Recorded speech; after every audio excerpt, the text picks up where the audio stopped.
राह संघर्ष की जो चलता है, राह संघर्ष की जो चलता है, वही संसार को बदलता है। राह संघर्ष की जो चलता है, वही संसार को बदलता है।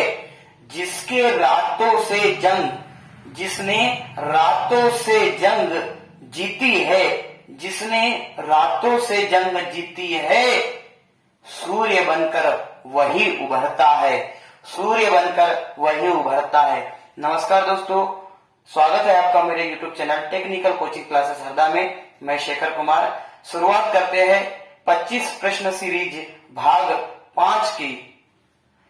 आज हम देखेंगे ट्रेनिंग ऑफिसर में आने वाले वे इंपॉर्टेंट क्वेश्चन की सीरीज जो पिछले कुछ एग्जाम में पूछी गई है और आने वाले एग्जाम में भी इनकी अधिक से अधिक संभावनाएं बन रही है। तो चलिए शुरू करते हैं। शुरू करने से पहले मैं आपसे एक बार रिक्वेस्ट करूंगा कि जिन्होंने मेरा चैनल सब्सक्राइब नहीं किया वह चैनल को सब्सक्राइब कर ले और वीडियो को लाइक जरूर करें। कमेंट बॉक्स में अपनी जो भी क्वेरीज है वो क्वेरीज जरूर डालें।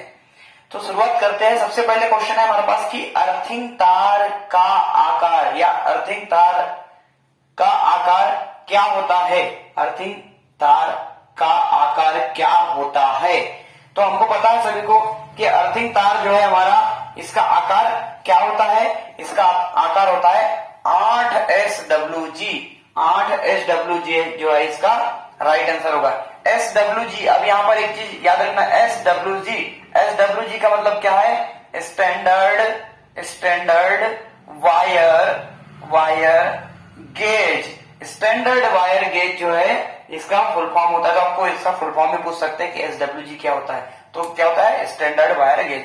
तो यहाँ आपसे पूछा है कि अर्थिंग तार का आकार क्या होता है, तो आपका क्या आएगा 8SWG। 8SWG जो है इसका राइट आंसर आएगा। दूसरा है अस्थायी वायरिंग में उपयुक्त वायरिंग है। अस्थायी वायरिंग जो कुछ समय के लिए की जाती है, तो उसमें जो उपयुक्त वायरिंग है वो हमारी कौन सी होगी। तो यहाँ पर कौन सी होगी, बेटन होगी, क्लीट होगी, केसिंग केपिंग होगी या पीवीसी कंड्यूट होगी। देखो केसिंग केपिंग वायरिंग भी जो है हमारी जो है स्थायी वायरिंग होती है। बेटन वायरिंग भी जो है हमारी स्थायी वायरिंग होती है। पीवीसी कंड्यूट वायरिंग भी जो है हमारी स्थायी वायरिंग होती है। लेकिन जो क्लीट वायरिंग होती है, जो हम टेम्परेरी करते हैं, वह जो है हमारी क्या है, अस्थायी वायरिंग है। तो इसका राइट आंसर क्या आएगा, क्लीट वायरिंग।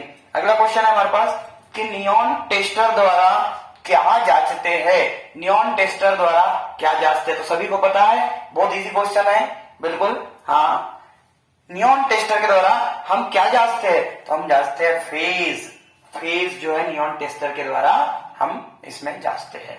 अगला क्वेश्चन है हमारा, एक सोल्डरिंग आयरन बिट। देखो मैंने आपको पहले बताया, ये पहले भी पूछा गया क्वेश्चन है, ये जेईई के एग्जाम में पूछा गया क्वेश्चन है, जो मैं आपको दोबारा से रिपीट कर रहा हूं। एक सोल्डरिंग आयरन बिट किससे बनी होती है, तो आपको सभी को पता है, कल की सीरीज में मैंने बताया था कि कापर की तांबे की जो है ये बनी होती है। अगला क्वेश्चन है हमारे पास में कि फ्लक्स जॉब को किस से बचाता है।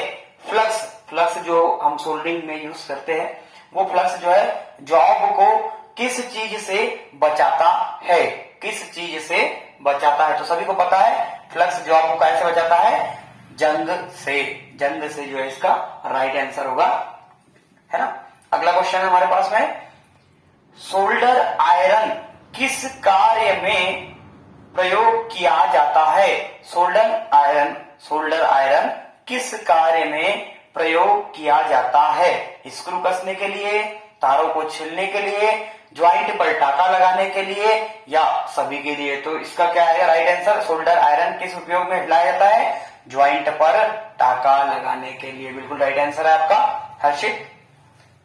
अगला क्वेश्चन हमारे पास में कि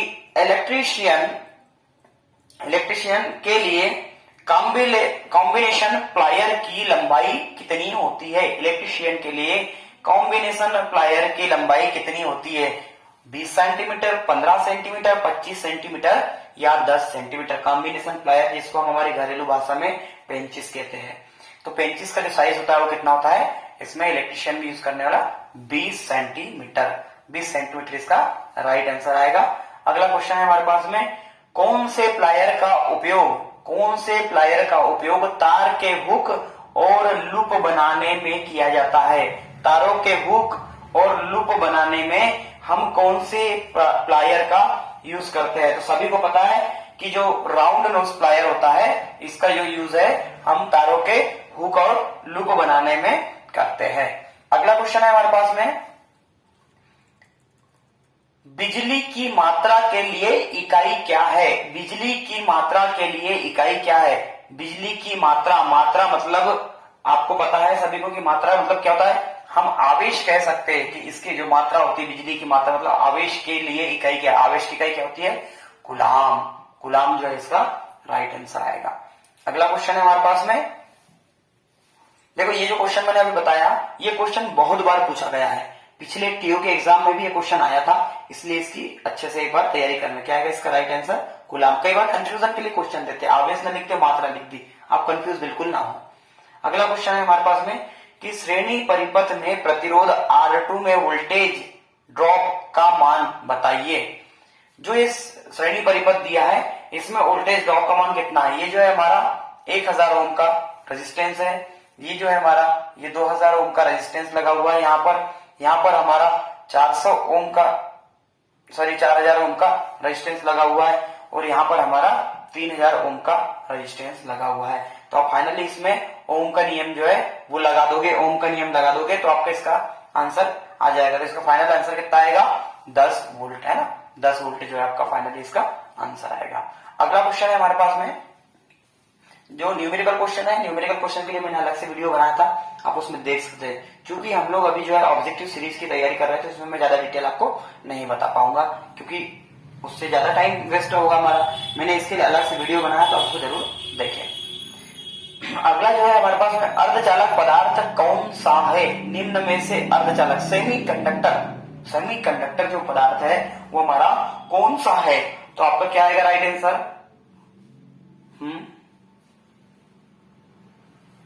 जी बिल्कुल सही, जर्मेनियम और सिलिकॉन सर। हाँ बिल्कुल सही, जर्मेनियम और सिलिकॉन जो होते हैं ये सेमीकंडक्टर मटेरियल होते हैं। तो इसका राइट आंसर क्या आएगा? जर्मेनियम जो इसका राइट आंसर आएगा। अगला क्वेश्चन है हमारे पास में, इस रेती का नाम क्या है? ये जो रेती दी है अपनी, ये रेती कौन सी रेती है ना? आपके सामने जो रेती दी है कौन सी रेती है?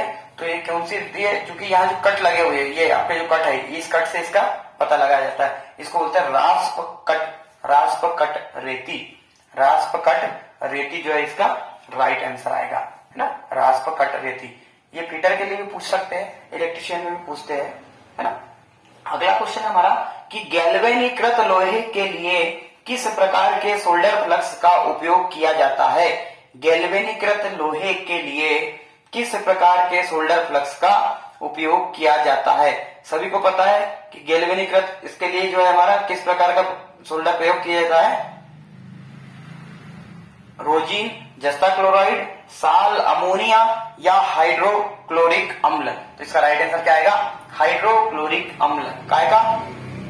गैल्वेनीकृत लोहे के लिए किस प्रकार के सोल्डर फ्लक्स का उपयोग किया जाता है? तो इसका राइट आंसर क्या आएगा? हाइड्रोक्लोरिक अम्ल। हाइड्रोक्लोरिक अम्ल जो है इसका राइट आंसर आएगा। राइट आंसर अपना क्या? हाइड्रोक्लोरिक अम्ल आएगा। अगला क्वेश्चन है हमारे पास में, किस प्रकार की कृत्रिम श्वसन विधि का प्रयोग, किस प्रकार की कृत्रिम श्वसन विधि का प्रयोग जिसकी छाती और पेट में चोट हो, मतलब ऐसा रोगी जिसकी छाती और पेट में चोट हो, तो उसके लिए किस प्रकार की विधि का यूज करेंगे? सेपर विधि बिल्कुल नहीं, मुंह से नाक विधि बिल्कुल नहीं। नेल्सन की भुजा ऊपर, मतलब कहने का मतलब कि जो नेल्सन की भुजा ऊपर पीछे दबाव विधि है ना, मतलब कुल मिलाकर हम कह सकते हैं कि जो नेल्सन विधि है ना, कई बार क्वेश्चन जो अटपटे आते हैं, इसके आंसर बड़े अटपटे आते हैं, तो याद रखना नेल्सन विधि जो है, इसमें यदि आपके सीने साइड में कहीं पर भी आपको चोट लगी हो तो वहां हम नेल्सन विधि का उपयोग करते हैं। अगला क्वेश्चन जो है हमारे पास में कि किसी चालक के प्रतिरोध में क्या परिवर्तन होगा यदि उसके व्यास को दोगुना कर दिया जाए? यदि किसी चालक के प्रतिरोध में क्या करें हम कि यदि किसी चालक के प्रतिरोध में क्या परिवर्तन किया जाए कि उसके व्यास को दोगुना कर दिया जाए। कहने मतलब कि किसी चालक के प्रतिरोध में क्या परिवर्तन करें, मतलब जो कंडक्टर है उसके रेजिस्टेंस में हम क्या परिवर्तन करें कि उसके व्यास को दोगुना कर दिया जाए।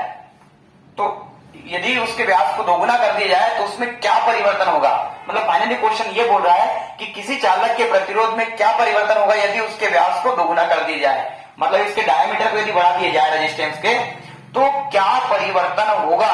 तो इसका क्या राइट आंसर आएगा, 4 गुना तक प्रतिरोध क्या होगा, कम हो जाएगी। ये क्वेश्चन बहुत बार पूछा गया है तो इस क्वेश्चन को भी आपको ध्यान से देखना है। अगला क्वेश्चन है हमारे पास में कि फ्लक्स घनत्व हमेशा चुंबकीय बल से पीछे रहता है और किसको प्रभावित करता है। फ्लक्स घनत्व, जो फ्लक्स घनत्व है हमेशा चुंबकीय बल से पीछे रहता है और किसको परिभाषित करता है। फ्लक्स घनत्व किसको परिभाषित करता है, तो सभी को पता है हिस्टेरेसिस, हिस्टेरेसिस जो लॉस होता है हमारा उसको प्रभावित करता है, हिस्टेरेसिस को प्रभावित करता है। अगला जो है हमारा, यदि R बराबर 5 ओम XL, R का मान क्या है यहां पर 5 ओम है, XL जिसको हम कहते हैं इंडक्टिव रिएक्टेंस कितना है 36 ओम दिया गया है और XC का जो मान है वो हमारा 24 ओम है, 24 ओम है। तो परिपथ में प्रतिबाधा की गणना कीजिए। कल मैंने आपको प्रतिबाधा निकाल के बताया था इसलिए मैं ज्यादा टाइम वेस्ट नहीं करूंगा। Z बराबर under root R square plus X square से आपको पता है x बराबर यहां क्या आ जाएगा XL माइनस XC, है ना, बिल्कुल राइट आंसर है XL माइनस XC। जब आप इसकी वैल्यू निकाल लोगे तो आपको जो है इसका राइट आंसर मिल जाएगा। फिर भी मैं बता देता हूं इसका राइट आंसर जो है 13 एम्पियर आएगा। ठीक है, अब निकाल के देख लीजिए। अगला जो क्वेश्चन है हमारे पास में, हाँ बिल्कुल इम्पीडेंस जो है ये निकालना है, इसमें प्रतिबाधा जो है 13 ओम जो है इसका राइट आंसर आएगा। अगला जो है कि बैटरी की क्षमता कैसे बताई जाती है, बैटरी की क्षमता जो है कैसे बताई जाती है, काय में नापते हैं बैटरी की क्षमता को, बताइए। नहीं, बिल्कुल नहीं। बैटरी की क्षमता जो होती है वो होती है एम्पियर घंटा। एम्पियर घंटा करंट जो है बैटरी लगातार डीसी करंट देता है, आपको पता है अभी। तो इसकी जो राइट आंसर होगा क्या होगा, एम्पियर घंटा जो है इसके राइट आंसर होगा। अगला जो क्वेश्चन है हमारे पास में, सिस्टम अर्थिंग कहां किया जाता है, सिस्टम अर्थिंग कहां किया जाता है। तो सभी को पता है सिस्टम अर्थिंग कहां करते हैं, जनरेटिंग स्टेशनों पर जो है सिस्टम अर्थिंग की जाती है। मोस्ट इंपोर्टेंट क्वेश्चन बता रहा हूं, नोट करते चलना, इसके आंसर आप लोग नोट करते चलना, है ना। अगला क्वेश्चन है हमारे पास में, कोल्ड कैथोड लैंप कौन सा है, कोल्ड कैथोड लैंप कौन सा है।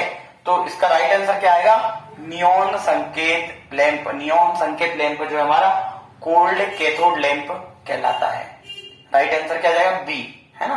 अगला जो है आपका कि शंट प्रतिरोध सामग्री का नाम क्या है।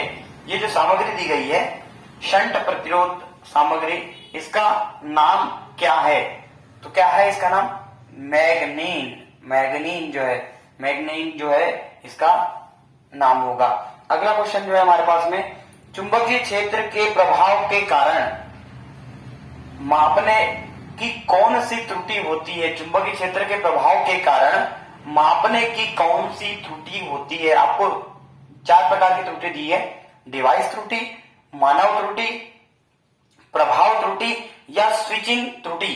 तो इसमें क्या आएगा, इफेक्टिव एरर जो है, इफेक्टिव एरर जो है मैग्नेटिक फील्ड के कारण इफेक्टिव एरर आती है ना।